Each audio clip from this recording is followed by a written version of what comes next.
Pronto. Então, estamos começando aí 2021, 4 de janeiro, né, nossa aula de Direito Penal 4. O tema de hoje é a aula dos crimes contra o sentimento religioso e o respeito aos mortos. Espero que todos tenham passado bem aí o Natal, né, as festas de fim de ano, com muita saúde, né, que tenham muitos planos aí para 2021, especialmente sobreviver, né? Possamos aí concluir o nosso curso, ainda temos alguns meses até março, mas né, o desejo é que tudo de bom, que 2021 seja melhor do que 2020. Nós vamos falar hoje sobre crimes contra o sentimento religioso e o respeito aos mortos. São crimes assim, né, não tão comuns de acontecerem, mas existe uma previsão legal no nosso Código Penal. São apenas poucas infrações previstas num título específico. E o que chama um pouco a atenção é que são crimes que dizem respeito muito à coletividade. Ou seja, crimes em que não só o indivíduo, mas também a coletividade, a família da pessoa morta, por exemplo, são os sujeitos passivos, né? São os titulares do bem jurídico lesado. E aí eu apresentei, eu não sei se foi possível para vocês darem uma olhadinha, né? Mas, assim, 3 situações em que eu pedi que vocês tentassem examinar, verificar se houve a prática de algum crime, elaborar uma defesa, estabelecer uma pena.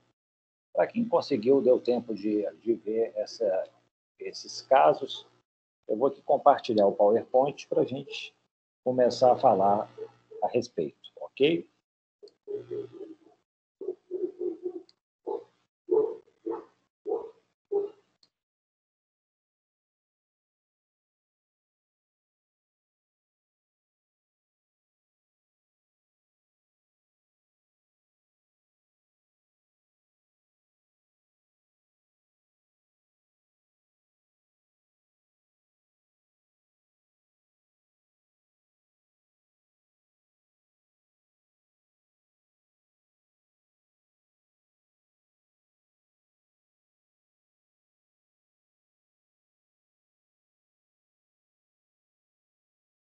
Conseguem ver o compartilhamento de tela?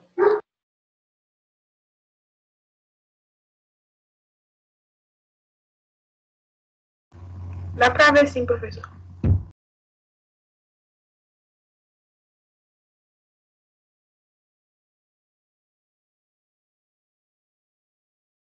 Ótimo, então vamos lá. Bom, pessoal, a primeira situação, né, na verdade eram 3 situações especificamente. Né? Era um vídeo que mostrava um pastor da Igreja Universal, o pastor Von Helder. Ele estava chutando, né, uma imagem de uma santa da religião católica. Nós temos aí essas famosas charges aí do Charlie Hebdo, né, lá da França, em que eles são muito críticos aos muçulmanos, né, a Maomé, etc. Uma outra situação é da revista Hustler. Essa revista ela existiu durante muito tempo, nem sei se ainda existe nos Estados Unidos, né? Mas assim, na década de 70, 80, era quase que uma revista assim, com, né, fotografias de normalmente mulheres nuas e que havia sátiras muito assim pesadas com diversas autoridades, religião, etc. E aí eu pergunto para vocês, em cada um desses casos, vocês viram a prática de algum crime? Alguém se habilita a responder?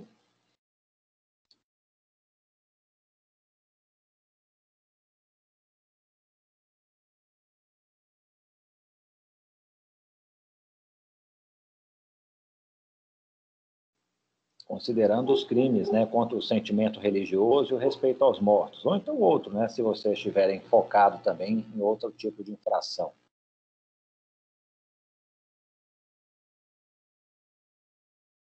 Quem vai ser o primeiro do ano de 2021 a dar sua manifestação?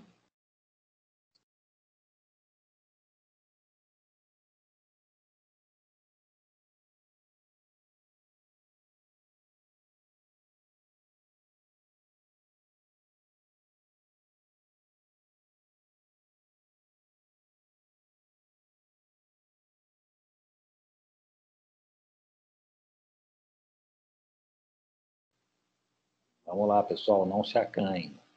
Vou dar uma dica. Ó. A princípio, a gente poderia, talvez, enquadrar esses casos aqui no crime do artigo 208.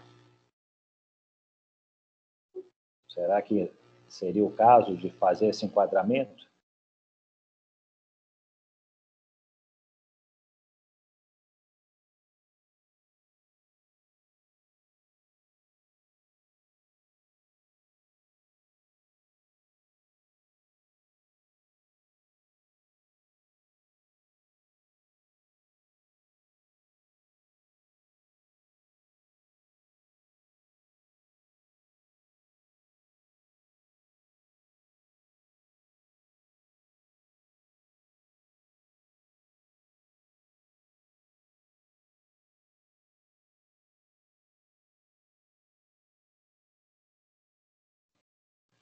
No caso do pastor Von Helder, vocês conseguiram assistir ao vídeo do YouTube que mostra ele chutando uma santa, uma imagem, né?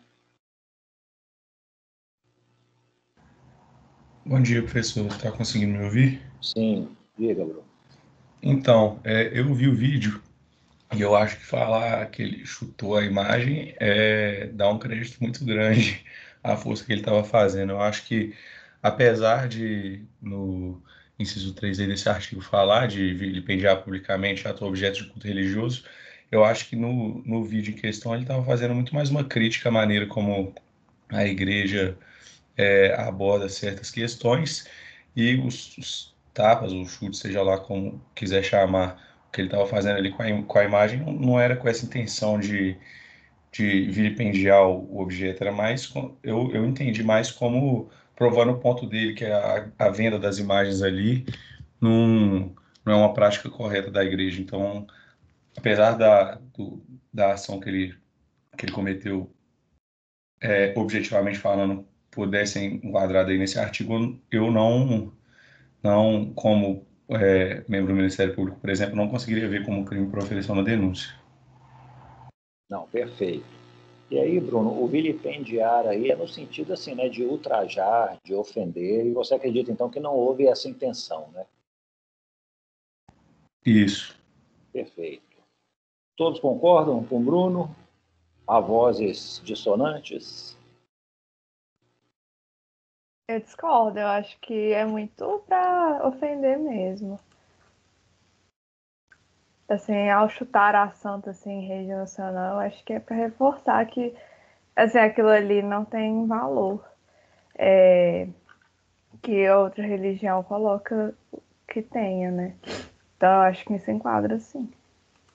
Isso, Tainara. Então a Tainara já é da oposição contrária, né? Houve realmente a conduta objetiva e houve também um elemento subjetivo, a intenção, né, de ultrajar, ofender, vilipendiar um objeto de culto religioso. E aí, pessoal, mais alguém? Prós e contras? Alguns argumentos adicionais? O que vocês me dizem?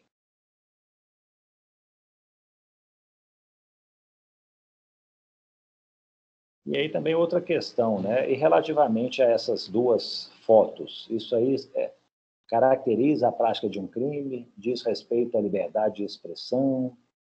O que vocês me dizem? Porque, assim, acho que uma coisa que fica, né, quando a gente vê situações como essa, é justamente isso. Até que ponto existe a prática de um crime? Até que ponto há liberdade de expressão, né, de manifestação, né, da pessoa que, em tese, teria praticado um crime contra o sentimento religioso e respeito aos mortos. A gente consegue impor limites a isso, separar facilmente assim uma conduta de outra? Há alguma baliza, algum critério para essa separação?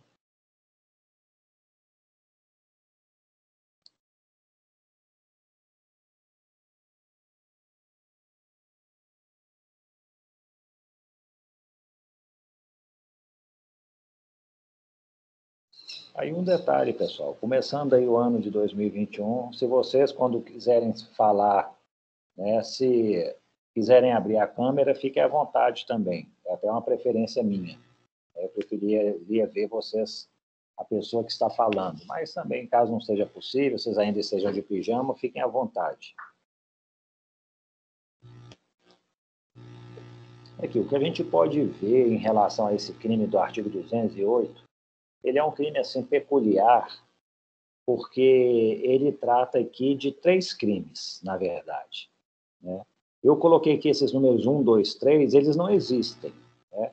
Eu adicionei em vermelho, mas só para mostrar que é um artigo de lei do Código Penal, mas que traz 3 crimes independentes. O primeiro deles é escarnecer de alguém publicamente, né, por motivo de crença ou religião. O outro é impedir ou perturbar uma cerimônia ou prática de culto religioso. E um terceiro seria vilipendiar publicamente ato ou objeto de culto religioso, né, que diz respeito a essa conduta aí do pastor da Igreja Universal. Normalmente a gente fala em tipos penais, né, tipo misto alternativo. O que significa isso? Às vezes um tipo penal tem vários verbos típicos. Você pode praticar várias condutas, mas o crime é único. Então, um exemplo claro é o que nós já vimos aqui, o artigo 149, reduzir alguém à condição análoga de escravo. Você pode lá submeter a jornada exaustiva, a condição degradante, a servidão por dívida, ou seja, são vários verbos, várias condutas. Mas se você fizer tudo isso, você responde por um único crime. O que vai acontecer é que no momento de fixar a pena, né, você pode considerar, peraí, ele praticou várias condutas previstas no tipo penal. E aumenta a pena base, mas o crime é único. Agora, no artigo 208, não. É um tipo misto cumulativo. Se você pratica, você escarnece de alguém, você impede a cerimônia, você vilipendia um objeto de culto religioso, você praticou 3 crimes distintos. E aí, né, a gente vai falar que você praticou o crime do artigo 208 em concurso material. Você vai somar 3 penas para cada uma dessas 3 infrações. Então, tem esse detalhe. Na realidade, se o legislador quisesse, ele poderia prever 3 tipos penais diferentes, 208, 209 e 210. Mas ele quis incorporar num único, essas 3 condutas totalmente distintas, mas é uma técnica legislativa. Nós vamos ver que ainda existem alguns poucos delitos no Código Penal com essa estrutura. Em alguns crimes contra a família, nós vamos perceber isso e tal. Mas, em regra, no Código Penal, os vários verbos de um tipo penal, eles são mistos alternativos, ou seja, geram uma única infração. Ok?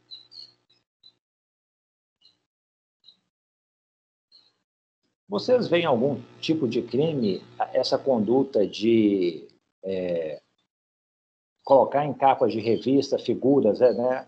Uma mulher nua numa cruz, ou então falar aqui, o Corão é uma merda, né? Tá em francês. Vocês identificam a prática de algum crime ou não? Bom dia, professor. Tudo bem? Bom dia, tudo jóia. É Maria aqui. Eu não vou abrir a câmera porque minha internet está meio ruim, é verdade. Não, sem problema, sem problema. Tá. Eu acho que isso enquadraria, assim, como vilipêndio a um objeto religioso, né? Eu acho que caso a pessoa quisesse fazer uma crítica, e isso enquadraria na liberdade de expressão, ela poderia, não sei, abrir uma matéria dentro da revista criticando certas condutas da religião e tudo, mas eu acho que uma capa como essas, principalmente o Alcorão e a representatividade do Deus deles, que pelo que eu sei, eles não representam uma imagem. Eu acho que isso é uma ofensa, ou também a outra da Hustler, eu acho que é uma ofensa, sim. E se eles quisessem retratar isso de uma forma crítica, eles poderiam abrir um espaço, assim, na revista, e não uma crítica tão forte como essa. É a minha visão. Perfeito, Maria. E você acha, por exemplo, a questão do pastor, talvez a gente consiga enquadrar aqui nesse 3, né? Ele pediu publicamente. Você acha que as capas de revistas também ficariam nessa terceira infração aqui do 208? Sim, eu acho que as capas ficariam no terceiro, mas o vídeo do pastor eu não assisti, então eu não... Sim, tá. Acho que não dá para falar. Ok, Maria. Alguém de acordo, discorda, diga.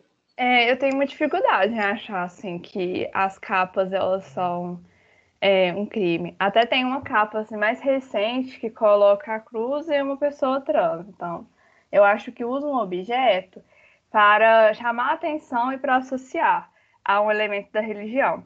Eu acho que é diferente da questão de quando chuta uma santa assim, em rede nacional, porque você está violentando o objeto, o outro você está usando para representar uma um elemento da religião, que é associar a cruz, entende? Sim. No geral, essas capas, elas dizem respeito a isso.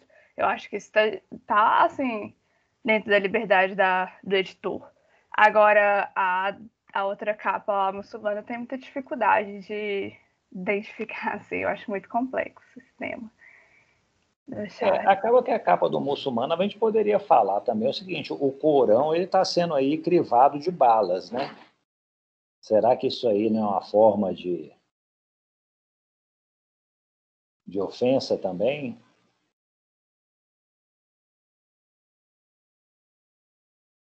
Não é um ato, né? Nem é um objeto de culto, né? Na verdade, são as escrituras, né? Ele traz o conteúdo da religião. Né?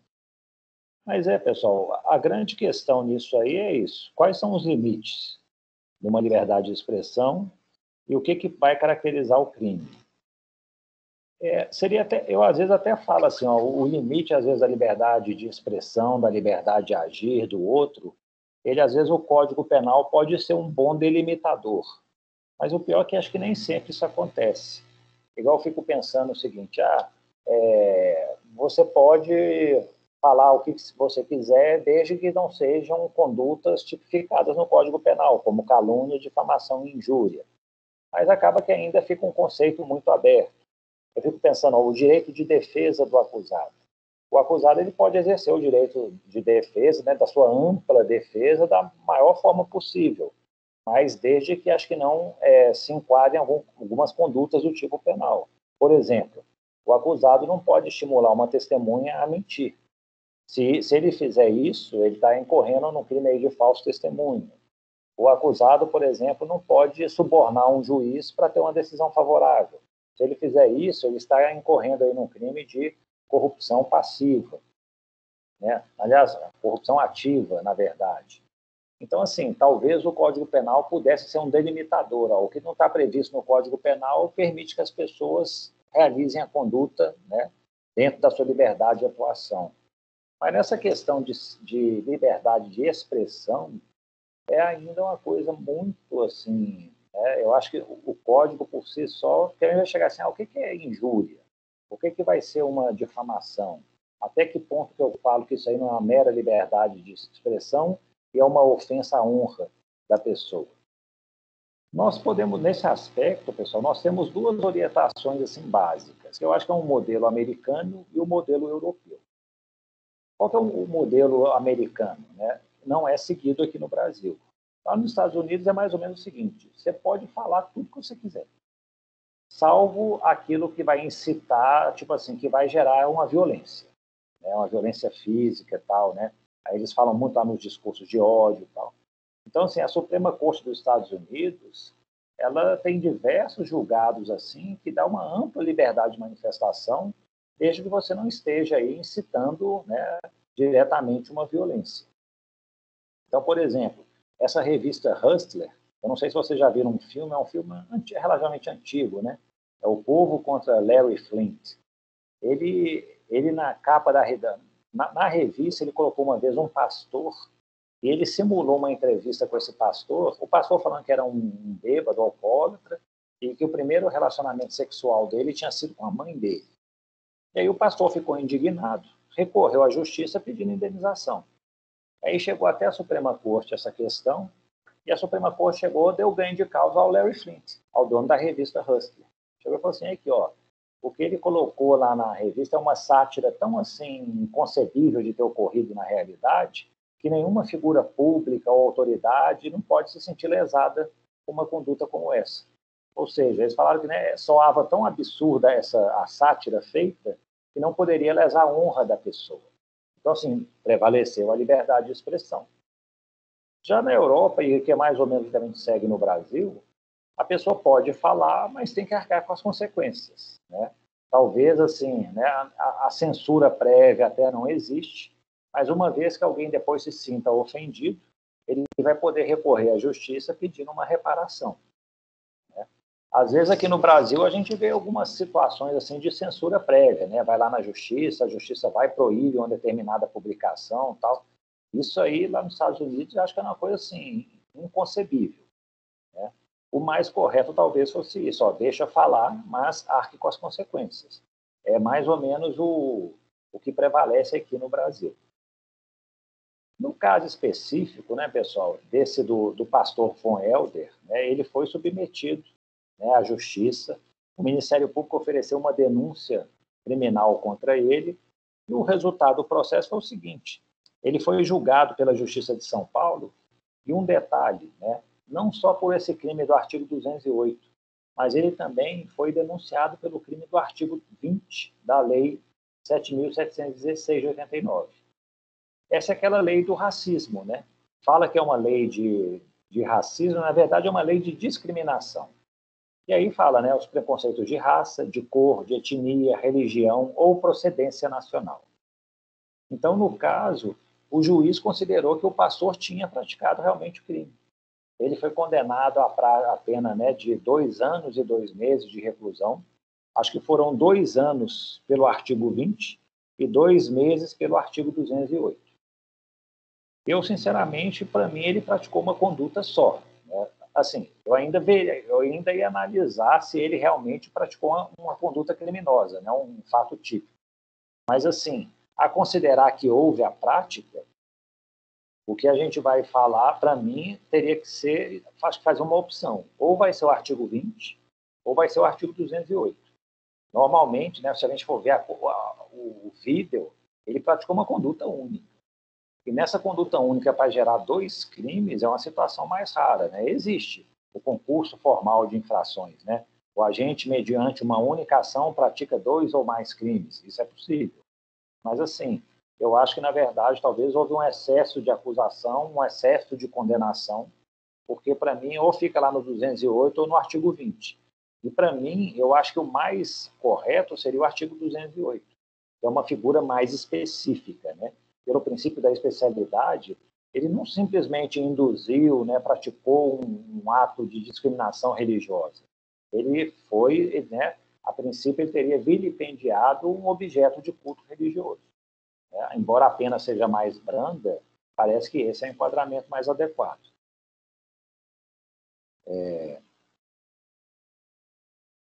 Então, assim, mas ainda assim é isso, né, pessoal? Como é que a gente vai tentar estabelecer limites, né, desse discurso? A Maria Amaral está perguntando, o discurso de ódio se enquadra na liberdade de expressão ou seria um crime? Maria, eu acho que na legislação brasileira, né, eu estava dando um exemplo assim lá dos Estados Unidos. Aqui na legislação brasileira, provavelmente isso aí vai se enquadrar como um crime.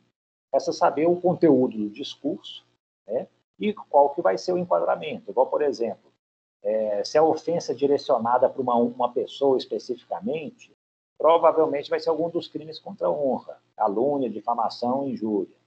Se ela não tem um foco numa pessoa específica, mas se destina, né, a um grupo determinado de pessoas, né, em razão de raça, procedência nacional, tal, pode caracterizar esse crime de discriminação. Então, assim, é preciso verificar, né, o conteúdo desse discurso para poder fazer o enquadramento. Né? Então, pessoal, é curioso que nessa... Deixa eu ver se eu consigo compartilhar com vocês. Se eu abrir aqui o chat. Eu vou colocar aqui no chat para vocês um texto do professor Túlio Viana, não sei se vocês foram alunos dele, né, porque ele também dá aula à noite. Mas, assim, ele recentemente escreveu algo sobre o direito de blasfemar, direito à blasfêmia, que foi publicado na Folha de São Paulo. Né? Deixa eu só salvar aqui. ele tem uma posição muito específica, porque assim, ele está falando, está dizendo muito a respeito daqueles casos que já ocorreram aqui no Brasil, o Porta dos Fundos, né? Eles fizeram um especial de Natal, né, envolvendo a figura, acho que, de Jesus Cristo, então, assim, satirizando essas questões religiosas. E aí acaba que houve aí uma certa censura, vamos tirar parar de exibir esse especial de Natal, tudo. E aí acaba que o professor Túlio, ele dispõe a respeito disso, ele tem uma visão assim peculiar, né, falando que esse direito de blasfêmia, digamos assim, né, ele existe, e isso aí não pode ser criminalmente punido. Ele defende que haja punição apenas daquelas situações em que a pessoa é voltada especificamente para alguém, e não para a coletividade, né, de uma maneira geral. Então, por exemplo, alguém quer exercer sua religião e outras pessoas não permitem que isso aconteça, ou o contrário, outras pessoas querem que alguém, né, se vincule a uma determinada religião, quase que um constrangimento ilegal, aí ele fala assim, o direito penal deve entrar em ação. Fora isso, ou seja, como nos casos aí mencionados, né, nessas 3 situações, para o professor Túlio, ao que parece, não ficaria caracterizada a prática do crime. Eu vou compartilhar isso aí para vocês no grupo, né, vou mando para vocês e depois vocês leem com calma esse texto dele, que vale uma reflexão. Vamos avançar. Se ninguém tiver nenhum comentário, vamos em frente para o caso 2. Não sei se vocês já conheciam, esse é o Ronaldo Esper, né? Ele é um estilista, um costureiro, né? Ele era um pouco polêmico, ele tinha um programa de televisão, ele era muito ácido nas críticas dele, e num determinado dia, ele entrou num cemitério, pegou lá 2 vasos que ornamentavam um jazigo, né? E levou para a casa dele. E aí a questão é, houve a prática de algum crime? Se houve, qual seria? E se houve a prática desse crime, qual seria a melhor tese de defesa? Alguém se habilita a falar?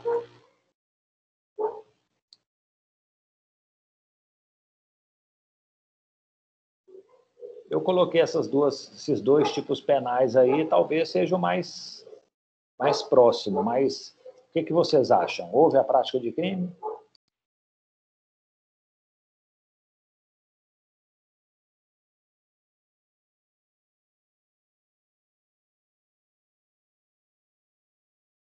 Professor, acho que os vasos não podem ser considerados sepultura ou urna funerária, então não seria violação. E ele não estaria subtraindo de ninguém, né? Porque o morto não é alguém, então não é furto.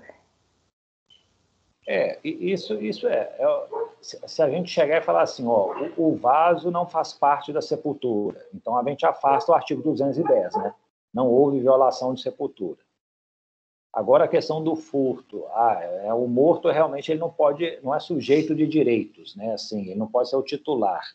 Mas será que a família do morto, que mantém aquele jazigo, que cuida dele e tal, às vezes tem que pagar taxas, né, ao município para manter o jazigo, será que não poderia ser a vítima de um suposto furto?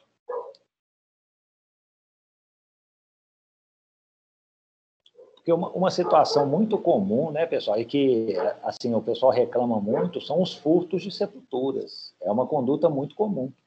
Aqui em Belo Horizonte nós temos lá o cemitério do Bonfim, não sei se vocês já foram lá, mas é um dos cemitérios mais antigos, e lá é um pouco diferente porque existem túmulos, né, sepulturas, não é aquela coisa que fica assim no chão, em que as pessoas são enterradas no chão e depois cobre com grama.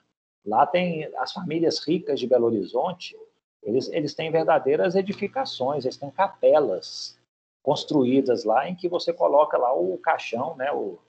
Tem os espaços para se colocar. Então, assim, e dentro dessas capelas tem imagem de santo, tem cruz, tem um local para oração, às vezes tem bancos, cadeiras para poder sentar, né? Quando quiser visitar lá para orar pelos mortos. Então, assim, Será que a família não ficaria atingida quando alguém vai lá e tenta subtrair esses bens? Eu acho que sim. Eu não sabia que tinha. Pensei nesse fato. Mas eu acho que talvez poderia falar da insignificância, assim, dependendo se foram vasos, né? Uma tese Então, defensiva. uma questão, um bom argumento talvez fosse a insignificância. Alguém pensou em mais alguma tese de defesa, além da insignificância, que poderia argumentar?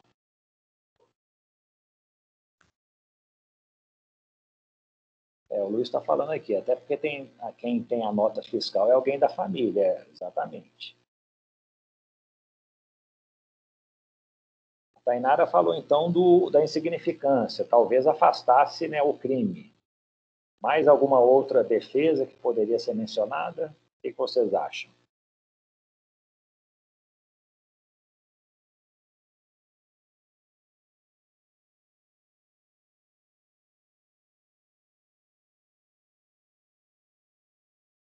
Ele estava bem e consciente quando ele praticou essa conduta, segundo lá a reportagem, vocês se lembram?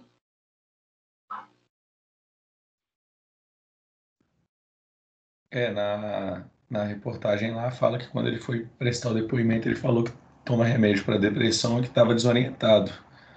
Mas até onde dá para averiguar se isso é verdade ou a extensão desses efeitos, aí precisaria de outra forma de ver, tipo assim, sei lá, um laudo, alguma coisa assim. Não dá para falar só pelo que foi exposto lá. Isso, perfeito. O pessoal acaba que assim, eu coloco esses casos assim, eles são muito abertos, né? Não trazem assim detalhes, não trazem todas as informações, mas o objetivo é esse mesmo, é porque a partir dele a gente começa a divagar, a pensar nas várias possibilidades de análise, de raciocínio jurídico. Então vejam vocês, vamos ver o tipo de crime. Nós temos aí nos crimes contra o sentimento religioso e respeito aos mortos, aí tem a distinção, né? Na verdade, nós temos 4 tipos penais relacionados aos crimes, né, do consentimento religioso e respeito aos mortos. O primeiro é relacionado, né, o 208 que nós já vimos, é relacionado ao sentimento religioso. Os outros 3 dizem respeito ao respeito aos mortos. Então, assim, a violação de sepultura, né? Está aí tentando proteger as pessoas que já morreram. Na verdade, como eu disse, é a coletividade. É a família dessas pessoas que não querem que uma urna, uma sepultura seja violada ou profanada. A gente pode ter, talvez, 2 concepções do que é uma sepultura. A sepultura é só aquele local, né, o buraco, o recipiente onde se coloca o corpo, ou todos os ornamentos que estão em volta desse buraco, desse recipiente, podem ser considerados sepultura. Se vocês forem lá no cemitério do Bonfim, vocês vão ver que além daquela sepultura, tem lá vasos ornamentando, tem imagens de santo, tem cruzes, como eu disse, uma capela. Às vezes tem a capela lá que tem uma porta com chave e tudo, não é qualquer um que entra, é só a família que vai entrar lá, tal. Isso tudo faz parte de sepultura, ou nós vamos ter uma interpretação bem restrita de que sepultura é onde o caixão fica acondicionado. Então, essa é a primeira posição que a gente teria que definir. Aí vocês vão me falar assim, o que a jurisprudência diz? A jurisprudência acho que diz muito pouco, né? Porque esses casos, assim, para chegar a julgamento, são raríssimos. Mas, assim, isso aí é o que a doutrina costuma falar, nesses 2 tipos de interpretação. Né? Então, assim, quem concebe que sepultura é apenas digamos, o sarcófago, né? o recipiente do caixão, então pegar vasos, pegar imagens, tal, é fora da sepultura. Agora, quem já acha que toda a estrutura em torno, né, daquele recipiente do cadáver é sepultura, nós podemos falar que, por exemplo, o Ronaldo Esper violou uma sepultura. Né? Ao violar a sepultura nesse sentido não vai ser simplesmente abrir a sepultura, né, e mexer no corpo. Vai ser você também destruir as coisas que tem do lado de fora dela. Aí a questão é a seguinte, se por acaso não caracteriza a violação da sepultura, nós temos uma concepção um pouco distinta, talvez o crime perca essa especialidade, não seja um crime contra o sentimento religioso e respeito aos mortos, mas pode ser um crime comum contra o patrimônio, um furto. já que a sepultura não foi lesada, a minha concepção é mais restrita, ele simplesmente pegou imagens e destruiu, ele pegou imagens para vender e tal, vai ser um crime de furto, vai ser um crime de dano, que vai responder, não deixa de ser uma conduta prevista no Código Penal. E aí, né, caso a pessoa que tenha praticado isso, né, no caso específico, o Ronaldo Esper, né, tendo ele praticado, né, objetivamente uma dessas condutas, nós temos aí teses defensivas. Vou lembrar aqui para vocês, né, pessoal, vamos rememorar aí o que eu já falei sobre a defesa penal. Normalmente a gente segue uma ordem, né? Primeiro são questões preliminares, processuais, depois é aquilo que diz respeito à extinção da punibilidade, né, que eu chamo também de prejudiciais de mérito, e depois é o mérito propriamente dito. Então, nessa sequência, né, se a gente vai elaborar uma tese de defesa para o Ronaldo Esper, talvez as preliminares a gente pule. O caso não tem muita informação, né? O processo estava lá iniciando. Então, assim, como é que eu vou falar que tem nulidade de citação, ou o juiz é incompetente? Então, as informações são muito pouco disponíveis. Então, nesse caso, embora, né, numa defesa bem feita, isso aí deva ser abordado, no caso, acho que a gente pode saltar essa parte. Existe alguma causa de extinção da punibilidade, né, que seria já uma segunda fase de análise? Né? Houve prescrição, morte, decadência, a conduta deixou de ser crime. Então, parece que nós não temos informação disso, né? Como eu já mencionei para vocês, caso haja uma causa de extinção da punibilidade, o resultado é como se o réu fosse inocente, ou seja, é uma absolvição. Então, nesse caso aí, os efeitos da sentença é como se fosse absolutório. Também nós não temos muita informação a respeito disso. E aí nós passamos, então, para a terceira fase. É culpado ou inocente? E aí vem, né, normalmente, o que o Código de Processo Penal, no artigo 386, estabelece, são alguns motivos de absolvição. Né? E são os mais, assim, pode ter um ou outro fora disso, assim, mas normalmente se enquadram aqui. Então, por exemplo, a Tainara, ao falar em insignificância, nós estamos falando dos 5 aqui, atipicidade. A insignificância, ela retira a atipicidade da conduta. Ela torna o fato atípico, né? A lesão foi tão ínfima que nós nem podemos falar que houve uma conduta típica que lesou o bem jurídico. Agora, né, o Bruno mencionou que ele tomava remédios, antidepressão, estava fora de si. O que a gente vai falar? Talvez seja algo relacionado à culpabilidade. E aí, na culpabilidade, né, está faltando um elemento que talvez seja inimputável. Ele não tinha consciência da ilicitude do fato e não era capaz de se determinar de acordo com essa consciência. E aí tem outras situações, né? O fato não existiu, o fato não é crime, não ocorreu, não há prova suficiente, tal. Eu, no caso do Ronaldo Esper, eu tinha até mencionado aqui algumas que normalmente o pessoal fala, insanidade mental pode ser uma tese, princípio da insignificância, a tipicidade da conduta, estado de necessidade. Vamos a cada uma delas. Mas, assim, vou começar aqui pelo princípio da insignificância, né, que a Tainara mencionou.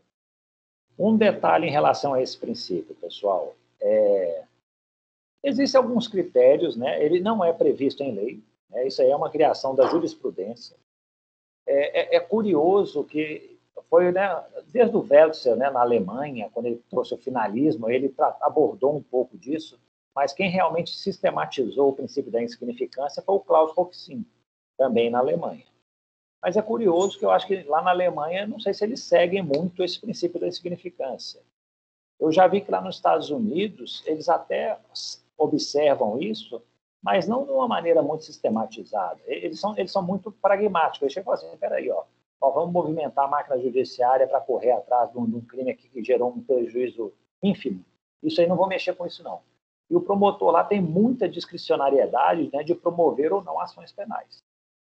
Aqui no Brasil, por outro lado, não. Virou uma febre, assim, uma coisa, né, que os tribunais ficam tentando estabelecer critérios, padrões para estabelecer, né, definir o que seria insignificância. E acho que um elemento básico que a gente sempre tem que ter em mente, gente, é o que realmente é insignificante. Eu uma vez pedi aos alunos que fizessem uma pesquisa para mim na jurisprudência do Supremo e do STJ sobre qual que é o valor dos bens em que os tribunais reconheceram a insignificância. Esse recurso especial aqui, 809.901, foi o maior valor que eu vi até então. Isso aí foi um recurso, né, lá no STJ, eram aqueles walkie-talkies, né, um rádio portátil de comunicação que foi subtraído, o valor é de R$300. Então, assim, a empresa foi furtada, o rapaz foi preso, mas o STJ mandou não prosseguir o processo criminal reconhecendo a insignificância. Então, assim, depois dessa decisão, eu tomo mais ou menos isso como parâmetro. Aqui, ó, é mais de R$300, eu acho que fica afastada a insignificância. É menos de R$300, a gente pode analisar, então, para ver se aplica ou não. Tem outros requisitos. Normalmente, a jurisprudência, o que exige? Ó, ele não pode ser reincidente, né? Numa das nossas lives que a gente estava participando, aí o professor Tarcísio falou, ó, eu acho meio um absurdo a gente estabelecer reincidência como um requisito da insignificância, né? A reincidência diz respeito não à tipicidade da conduta, tal, como o princípio da insignificância, né, está relacionado, né? Diz respeito a outros fatores, tipo assim, como a reprovabilidade maior da conduta, estaria mais relacionada à culpabilidade. Mas, sinceramente, pessoal, eu acho que está correto. Imagine uma pessoa que entra numa padaria, todo dia vai lá e furta R$10. Ah, não, é insignificante. Aí no dia seguinte ela volta, furta R$10. Ah, é insignificante. Nós vamos acabar estabelecendo uma cota de furto. Não dá para, né? Então, assim, a insignificância, eventualmente eu até aceitaria uma reincidência, sabe? Um fato ocorreu, anos depois ocorreu novamente, não teria problema. Mas o receio é justamente esse, é a gente autorizar condutas, né, que ocorrem de maneira reiterada, sob o argumento de que isso pode porque é insignificante. Professor. Então, a gente tem que verificar isso, viu, Tainara? Você falou, os vasos, né, entra na insignificância, eu analisaria isso, qual que é o valor desses vasos? São vasos de mármore Carrara, que custam uma fortuna, tal, ou são vasos de gesso, um material mais baratinho, bastante usado, deteriorado, que vale menos de R$300? Se esse for o caso, eu talvez aplicasse a insignificância. Eu fiquei com uma dúvida que você falou que, assim, entende a jurisprudência. Aí, tipo, qual seria, então, a explicação? Porque eu concordo com o Tarcísio, assim, não tem relação com a tipicidade. Sim. Então, você tipo, inclui o outro critério, além da tipicidade? Então, a insignificância vai para além dessa categoria? Não. A insignificância, ela afetaria a tipicidade, mas eu acho que, tipo assim, para poder aplicá-la, eu não imagino que você possa simplesmente fazer essa análise exclusiva do valor do bem. Porque eu acho o seguinte, é um princípio, né, que não está positivado, não há previsão legal. País, embora seja uma questão doutrinária, né, acho que poucos países realmente o adotam efetivamente. A nossa construção tem sido toda jurisprudencial, mas o que eu coloco é isso, se a gente fala simplesmente que basta analisar o valor, eu acho que nós vamos deixar assim, vão criar situações assim um pouco, para mim, que eu acho assim incongruentes. A gente vai permitir que uma pessoa possa furtar 100 vezes uma mesma padaria, um mesmo comércio, tal, desde que o valor seja pequeno. E sempre me fala assim, não, isso é insignificante. Para mim, gera uma certa perplexidade.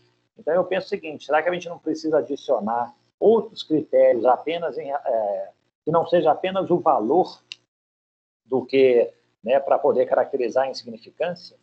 Então, por exemplo, eles falam, esse valor também é relativo. Uma coisa é você talvez furtar R$300 de um milionário, né, que para ele não representa nada. Mas se você entra na casa de uma pessoa que ganha um salário mínimo, ou então que está vivendo de Bolsa Família, e você subtraiu R$300, para aquela família é quase que o dinheiro do mês para sobreviver. Então, eles falam, tem que ver também essa questão da relatividade. Então, o que a jurisprudência tem feito, Tainara, é isso, sabe? Tem tentado estabelecer parâmetros que realmente não se limitam só ao valor, à tipicidade, para poder ver se aplica ou não esse princípio. Eu, sinceramente, igual eu falei, eu não vejo que está errado, porque senão a gente cria cotas de permissibilidade. Pessoal, na verdade, o que acontece? Aí a minha perspectiva, todo delito, eu acho que tem que ter uma resposta social. Pode não ser uma resposta penal, tudo, mas assim, é bom que haja, para chegar assim, isso aqui não é possível que aconteça, né? A convivência social não se permita, por exemplo, que você se aproprie do patrimônio alheio simplesmente porque você quer. Então, assim, a insignificância, a adequação social, tal, na verdade, eu acho que são anticorpos que o nosso sistema judicial vai criando para enfrentar uma demanda volumosa de processos criminais. Se a gente conseguisse lidar com isso, às vezes poderia chegar e falar assim, aqui, ó, você furtou R$10, você vai ter que pagar o dobro de multa, R$20 de multa. Pronto, deu a resposta social. Não estou falando para prender ninguém, mas assim, eu acho que... Mas aí o que eles falam? É tanto processo que tem, é tanta coisa prescrevendo, que eles começam a ser seletivos. Falam, ó, como nós não damos conta de analisar tudo, vamos criar aqui a insignificância. Pronto, ó, não vamos cuidar de coisa pequena. Vamos cuidar aqui de adequação social. Isso aqui a população está achando que é natural, então vamos aceitar que é natural, não vamos processar também. E vão criando essas situações. Prescrição em perspectiva. Isso não existe. A gente chega e fala assim, ó, quando eu for condenar o réu, provavelmente o crime estará prescrito. Então eu já vou absolvê-lo, né? Vou falar que não tem interesse processual desde agora. Ou seja, não vou levar adiante o processo. Então, assim, são formas que o sistema vai procurando para tentar evitar, né, que demonstra que ele não tem capacidade de processar todos os crimes que surgem. Então, assim, eu aplico o princípio da insignificância, obviamente, né, se os tribunais permitem, eu faço isso, mas eu utilizo esses critérios. Né? Ó, o valor não pode ultrapassar 300, isso não pode ser um meio de vida da pessoa, que ela está sempre fazendo pequenos furtos, pequenos delitos, e aí para poder, né, uma forma de fugir à persecução penal simplesmente pelo valor, permitindo a reiteração. Então, assim, isso aí eu concordo com você e com o professor Tarcísio. É um elemento adicional à tipicidade, em tese não deveria ter. Mas se a gente não impõe isso, eu fico preocupado com os efeitos do que pode acontecer. Ok? Pessoal, aqui, ó, mudando da insignificância para insanidade. Às vezes poderia ser um argumento de defesa que, ó, não, ele não tinha consciência da ilicitude do fato, ele estava tomando muitos medicamentos, né, ele era inimputável, ou então a pena tem que ser reduzida, ele tinha uma semi-imputabilidade, ele tinha uma incapacidade parcial de entender essa ilicitude. É um argumento, mas assim, não é tão simples assim. Vejam vocês, quando a defesa alega que a pessoa tem a insanidade mental, existe um procedimento específico no Código de Processo Penal. Então, assim, o artigo 149 menciona, ó, se houver dúvida sobre a integridade mental do réu, o juiz vai mandar fazer o exame médico legal. E aí um detalhe, pessoal, né, é uma perícia, exatamente, Luiz. Né, é uma perícia que vai avaliar se o réu, no momento do crime, não é depois, não, tem que ser no momento do crime. O perito tem que fazer uma mágica assim, de retroagir ao momento do fato, né, e verificar se ele tinha capacidade de entender a ilicitude do ato e se ele tinha capacidade de se autodeterminar de acordo com esse conhecimento. Era ilícito, ele não podia fazer. Era lícita a conduta, ele podia agir. Então, assim, é feito um exame pericial. Eu já tive alguns casos em que a defesa alega, ó, ele é louco, né? Vamos fazer um incidente de sanidade mental. Eu acho que na maioria deles eu indeferia o próprio incidente de insanidade. Eu chegava e falava assim, ó, não basta você alegar que a pessoa estava louca. É preciso de prova. Então, por exemplo, ele faz tratamento psiquiátrico, ele toma medicamentos, ele já foi internado, como é que é a situação clínica dele? Esse é o primeiro elemento que eu vou analisar. Porque, assim, às vezes é uma defesa, né, é uma forma de você defender, evitar uma punição criminal, embora se aplique a medida de segurança, né? Você alegar que a pessoa é inimputável. Então, assim, o primeiro, eu falo assim, ó, tem que ter indícios, né? Tem que ter uma dúvida fundada sobre a integridade mental do réu. Havendo essa dúvida, eu vou, então, determinar. Eu me lembro de um caso que eu julguei, foi um senhorzinho, ele entrou na agência do INSS, acho que não sei se eles pararam de pagar o benefício dele ou indeferiram, ele arrebentou a agência do INSS toda, pegava os computadores, começou a julgar, destruiu. Aí ele foi denunciado por dano ao patrimônio público, tem uma causa de aumento de pena, que era o patrimônio da União e tal. E aí a defesa chegou e falou assim, ó, eu queria fazer um incidente de insanidade mental nele, porque isso é coisa de doido. Eu fiquei meio assim ressabiada, falei, gente, será? Tal. Mas a defesa trouxe aqui, ó, ele tomava medicamentos, ele fazia tratamento psiquiátrico, tudo. Eu falei, não, vamos fazer então, eu estou com dúvida da situação dele. Aí o processo ele é suspenso, fica paralisado, O ruim é isso, né? O processo às vezes fica paralisado, pode ser por anos, até se realizar essa perícia, dependendo do local, da dificuldade de acesso ao perito, entendeu? E aí o que aconteceu? Foi feito o exame e, para minha surpresa, veio o exame falando que ele era inimputável. E no dia do fato, né, eu achei que era aquele um dia de fúria, né, que ele estava lá, talvez até justificadamente, um péssimo atendimento que recebeu, tudo, resolveu fazer justiça lá com as próprias mãos. Mas não, falaram que ele tinha problemas mentais. E aí acabou o que acontece? É interessante, né, que a gente absolve o réu, é o que eles chamam de absolvição imprópria. Fala que, tipo assim, há um fato típico, o fato é ilícito, mas esse fato não é culpável, né? Falta a imputabilidade. Só que a gente absolve, mas aplica a medida de segurança. E a medida de segurança, né, nós temos aqui no Brasil duas modalidades, né? Ou vai ser uma internação, ou vai ser um tratamento ambulatorial. No caso dele, eu falei, não, o crime é brando, assim, né? Não é nada tão grave, tudo. Eu concedi a ele um tratamento ambulatorial. Acaba que, assim, é quase que uma não punição, se a gente for pensar, porque esse tratamento ambulatorial é comparecer periodicamente, né, para verificar se ele está fazendo um tratamento médico, prescrever algum medicamento para ele tomar, tal. Ou seja, ele fica em meio livre, levando vida normal. E aí, gente, né, o artigo 26 do Código Penal que fala da causa que exclui a culpabilidade, né? Se ele, por doença mental, né, tinha algum problema na época da ação, do crime praticado, ele não conseguiu entender o caráter ilícito do fato, nem se comportar de acordo com esse entendimento, ele vai ser considerado inimputável. Então, assim, o problema do Ronaldo Esper é, será que o fato dele tomar um medicamento já gera quase que essa inimputabilidade? Eu seria um pouco mais rigoroso nessa análise. Falava, peraí, mas que tipo de medicamento que é? Quais são os efeitos colaterais? Esses efeitos colaterais não foram informados para ele, não sei o que e tal. Então, assim, e outra coisa, medicamentos para depressão, gente, normalmente, né, gente, em tese, o efeito dele é de deixar a pessoa mais, né, é lentificar a pessoa, tudo, deixar ela um pouco mais, assim, do que estimular, né? Não são estimulantes, né, no meu entender, assim. Às vezes, esse tipo de medicamento não vai ser aquela coisa que vai chegar a deixar a pessoa numa euforia, sei lá, tão grande a ponto de perder, né, a capacidade de entender a ilicitude de um fato. Então, assim, lembrem-se vocês, e essa questão de medicamentos, né, drogas, substâncias tóxicas, é a questão do álcool. Para afastar a imputabilidade, né, ou a gente comprova que ele tem, né, aí é o artigo 26, né, ele tem uma doença mental. Ou então, foi a droga que ele tomou que fez ele perder a consciência da ilicitude. E aí, nesse caso, tem que ser aquela embriaguez voluntária decorrente de caso fortuito ou força maior.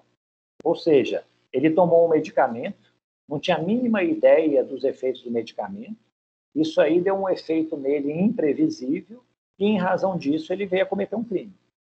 Isso são hipóteses muito pouco prováveis de acontecer. E eu falo isso pela prática. Né? Talvez em filmes americanos a gente verifique isso. Ele tomou um medicamento, associou com tal coisa, a pessoa perdeu totalmente a consciência da ilicitude. Mas, normalmente, né, essa medicação é prescrita por médico que sabe os efeitos colaterais, informa ao paciente quais são esses efeitos, e é pouco esperado de que esses efeitos gerem total perda da capacidade de determinação da pessoa. E aí o detalhe, né, pessoal? Uma defesa que argua esse tipo de incidente, ela meio que perde o controle da sua defesa. Aí vai depender do perito, e normalmente o juiz ele considera que o perito vai concluir, né, se vai ser reconhecido incapaz ou não. Incapaz não, né? Inimputável ou não. Então, assim, a defesa perde um pouco esse controle. Eu só sei que no caso do Ronaldo Esper, gente, para finalizar e já passar para o próximo, o que aconteceu foi o seguinte. O juiz, ele chegou e falou assim, na verdade, os vasos... Eu coloquei a sentença disponível no Moodle. O juiz, ele falou que os vasos foram subtraídos de um jazigo que estava abandonado. Era um jazigo sem dono, que estava vazio. Então, se era um jazigo sem dono, aquilo lá eram bens sem donos. E se não havia dono para esses bens, o juiz falou, é uma res nullius, ou seja, para subtrair coisa alheia móvel, você tem que subtrair de alguém. Se não existe esse alguém porque é uma coisa sem dono, não é crime nenhum. E aí o juiz absolveu o Ronaldo Esper falando pela atipicidade da conduta. Ou seja, né, um fato que não constava aí na reportagem, é até novo aí para quem está analisando o caso, é um elemento adicional, mas esse foi o motivo da absolvição. O juiz achou que era um bem sem dono. Ok? Professor. Pois não. Mas aí esses bens não seriam, sei lá, do cemitério, não? Ou da ordem pública, alguma coisa assim? Aline, eu acho que, sabe, às vezes, não sei, a impressão que eu tenho é que o juiz quer meio que quebrar o galho. Sabe? Ele fala assim, ele já teve uma exposição pública muito grande, já foi, foi uma coisa muito ruim para a imagem dele, o valor do vaso talvez não fosse insignificante, mas é uma mixaria danada, ninguém está reclamando esses vasos, tal. Então, talvez ele tenha um argumento aqui para poder absolver. Eu falo o seguinte, dentro de um cemitério que fica sob a fiscalização do município, como é que você vai falar que é uma coisa assim sem dono? A princípio, tudo tem seu dono, tem uma propriedade. Se não existe uma pessoa específica, né, que assim é vinculada àquele jazigo, isso aí fica sob a tutela do município, que tem o dever de zelar tudo. Imagina se, por exemplo, tivesse lá um jazigo, então, a família toda morreu, só restaram lá os corpos com joias enterradas, né, junto com o caixão. Então, a pessoa poderia ir lá e pegar essas joias, tudo, é uma coisa sem dono? Não, a princípio, ela está sob a guarda do município. O município, como mantenedor daquele local, ele tem o dever de zelar do tudo. A gente não precisa, no furto, que a pessoa seja o proprietário. Basta que tenha posse do bem, né? Então, assim, se eu tenho a posse de um bem e subtrai esse bem da minha mão, eu fui vítima de furto. Então, assim, tecnicamente mesmo, eu concordo com você. Eu acho que não é um argumento muito consistente, mas eu acho que às vezes toma-se uma decisão como essa aí para falar, eu acho que ele já teve a pena dele da exposição pública, né, que o ridicularizou muito pela situação. Ele era um cara famoso, né, trabalhava na televisão, e aí fez isso. Então, acho que pode ser por aí, não sei, uma explicação aí sociológica para a questão. Tá. Obrigada. O último caso, pessoal, vocês chegaram a ver o vídeo? Esse aqui realmente tinha que assistir o vídeo.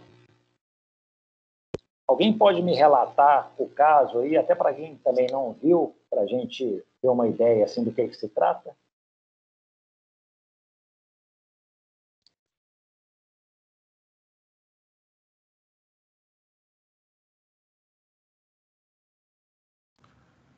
Bom, pelo que eu estou lembrando aqui do vídeo, ele é um repórter que está dentro de um cemitério, e aí ele vai contando, recriando assim a história do crime, que é a violação de uma sepultura. Parece que tiraram o caixão, levaram ele ali para o meio do matagal que tinha do lado, e foi encontrado o corpo da idosa que estava dentro desse caixão, de uma posição ali que sugeria que teria havido alguma coisa de cunho sexual com um cadáver de necrofilia. Pelo que eu lembro, por cima é mais isso aí mesmo.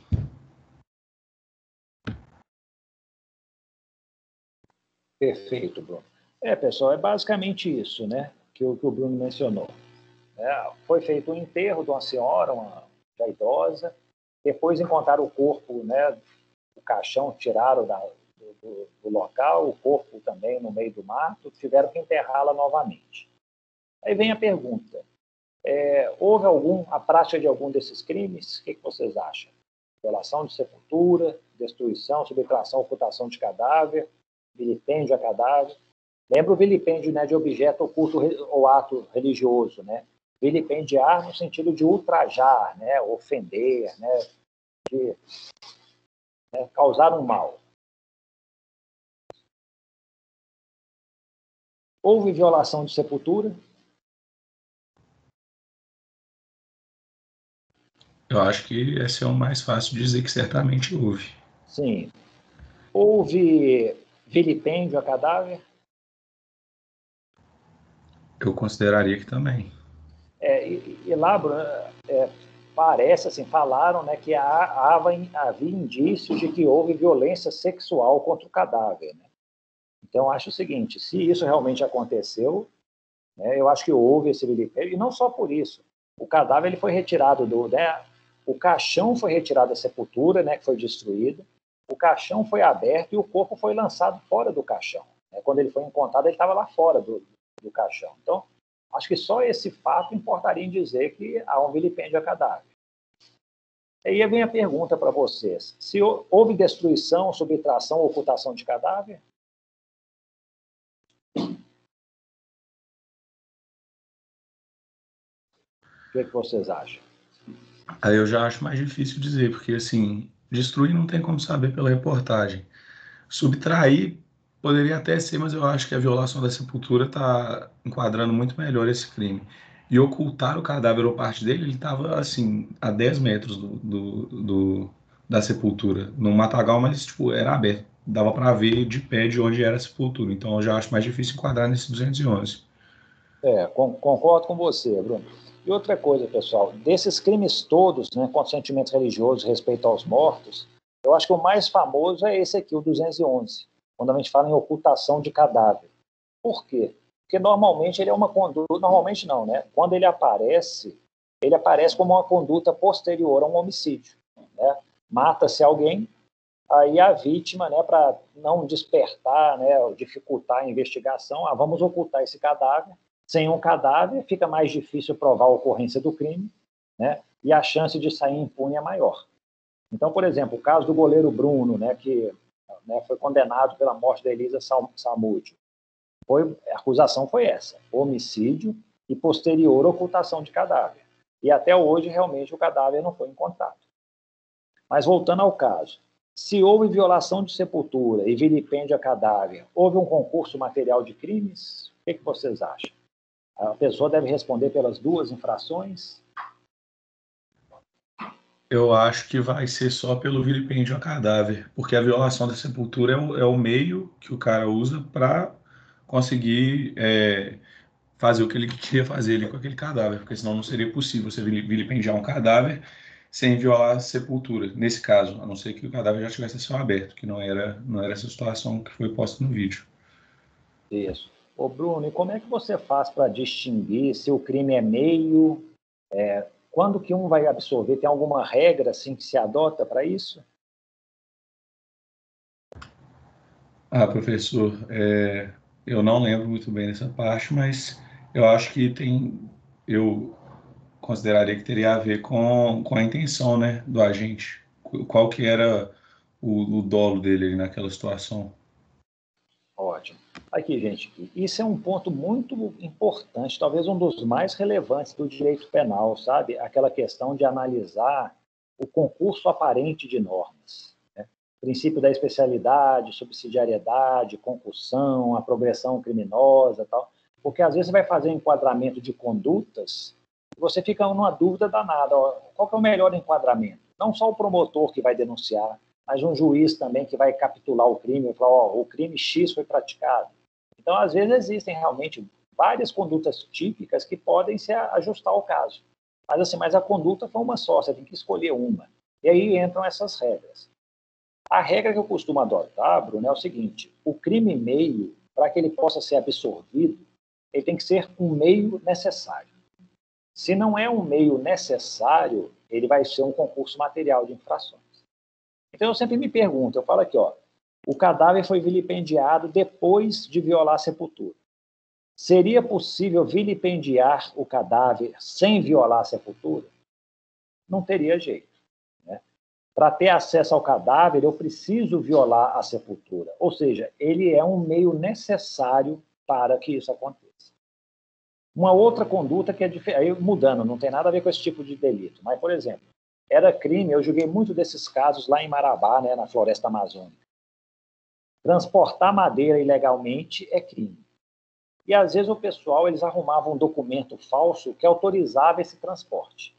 Então eles faziam, né, eles confeccionavam um documento falso para dar áreas de legitimidade ao transporte ilegal. E aí eram presos em flagrante delito. E aí eles eram denunciados pelo crime de transporte ilegal e pela falsidade de documento público. E eles alegavam, não, aqui, ó, um crime absorve o outro. Aí eu me perguntava, eu falava, ó, para transportar madeira ilegal, era necessário falsificar o documento público? Não era um meio necessário. Era um meio adicional que foi feito para poder, né, tornar legítima aquela conduta. Então, nesse caso, eu não reconhecia a consunção. Eu chegava e falava assim, ó, esse crime não é um meio necessário para cometer o outro. Né? Não houve uma evolução criminosa. Eu poderia transportar madeira sem nenhum problema, ilegalmente, sem documento. Eu quis acrescentar mais gravidade à minha conduta, falsificando um documento público. Então, acho que a gente sempre tem que perguntar isso. Era um meio necessário? Se for, vai ter que ser absorvido. E isso acho que é o caso aí. Né? No caso, eu acho que a violação de sepultura vai ser absorvida pelo vilipêndio a cadáver. E aí, se a gente escolheu, então, um crime final, né, que vai gerar uma punição, a gente tem que ir lá, então, estabelecer qual que é a pena que será aplicada. E aí a pena, vocês lembram, né, pessoal? Nós adotamos aqui o critério trifásico.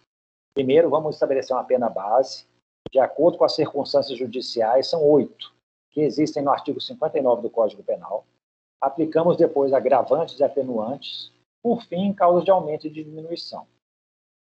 Eu não cheguei muito a analisar se esse caso tinha causa de aumento, diminuição, agravante e atenuante. Mas em termos de pena base, pessoal, vocês chegaram aí a estabelecer valores? O que vocês acham aí de a punição que varia de 1 a 3 anos? O réu é primário, tem bons antecedentes. Que pena que vocês achariam aí que seria adequada para essa situação? Chegaram a fazer esse exercício?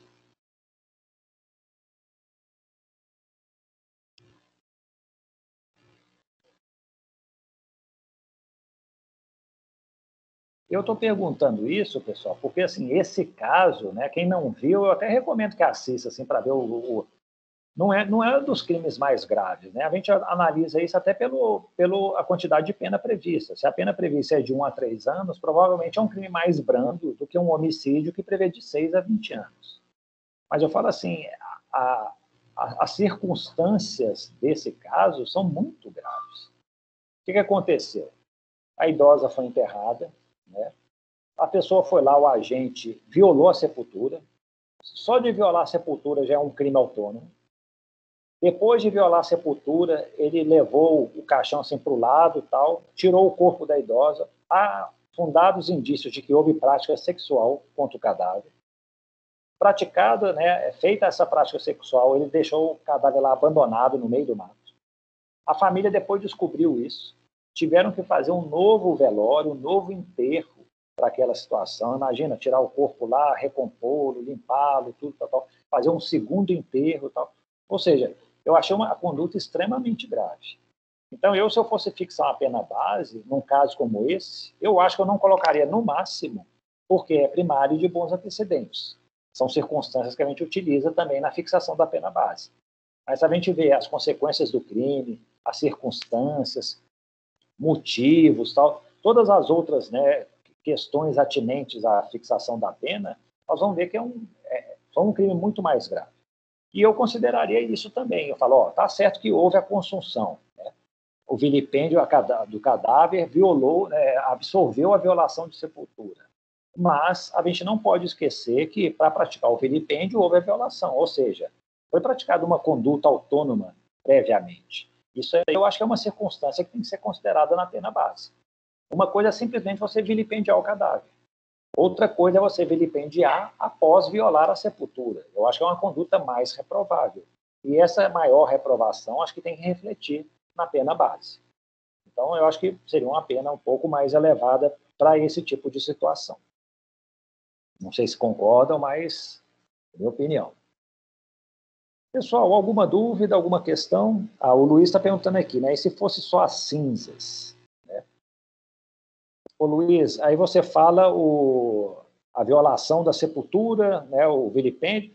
Acaba que é o seguinte, né? A violação das cinzas talvez fosse uma conduta um pouco mais branda, né? Do que a violação do vilipêndio ao cadáver. Mas, assim, em sendo cinzas, você também, o 210 prevê que você pode violar ou profanar, né, uma urna funerária em que estejam cinzas, né, embora normalmente as cinzas, né, não são guardadas, né, em cemitérios e tal. Mas eu acho que o crime poderia ser aplicado perfeitamente. Se você mantém na sua residência, por exemplo, né, você está com as cinzas acondicionadas numa urna, tudo. A pessoa ciente disso, ela vai lá e viola aquilo, eu acho que caracteriza o crime. E o vilipêndio também da mesma forma, né? Aqui fala em cadáver ou cinzas. Se a pessoa tem consciência, né, tem dolo na conduta dela, sabe que aquilo são cinzas, restos mortais, e ela destrói, ela vilipendia, ela, né, ultraja de alguma maneira, eu acho que também, né, não precisa estar no ambiente de um cemitério para que isso aconteça. Pelo menos, não sei se essa era a dúvida, se isso aí foi esclarecido, mas eu acho que seria mais ou menos por aí. Agora, já o 211, a gente não poderia falar isso, né? Aqui fala em cadáver, né? Ou partes dele. Eu acho que as cinzas não se enquadram aqui no crime do artigo 211. Mas, pessoal, ó, se não tiverem mais nenhuma dúvida, acho que ficamos por aí. Eu vou disponibilizar para vocês, né, o texto do professor Túlio. Dê uma lidinha, ele é um texto muito curto, né? Um texto jornalístico.